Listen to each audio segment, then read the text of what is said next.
ఇది ఇలా పెట్టుకోవాలి. ఇప్పుడు మీకు పిస్తా కటింగ్ అయిపోయినాక చెప్పా కదా 1/4 ఇంచు సాగిద్దని. ఇప్పుడు చూపిస్తా చూడండి.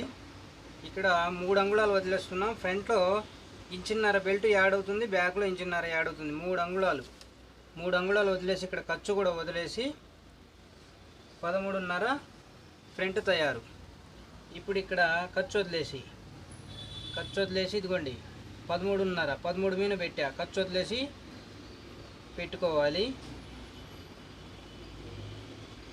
ఇక్కడ చూడండి 28.5. ఎందుకంటే క్లాత్ పట్టుకొని ఉంటే ఒక మెజర్మెంట్, క్లాత్ వదిలేస్తే ఒక మెజర్మెంట్ వస్తుంది. ఇది ఇంకా మళ్ళీ రౌండ్లో మనం లాగ్ కుడతాం. లాగ్ కుట్టినప్పుడు 28.5 వస్తుంది. ఇలా కట్ చేసుకోవాలి. 1/4 ఇంచు కటింగ్లో ఇక్కడ నేను మైనస్ చేసినందుకు పైకి ఎత్తింది.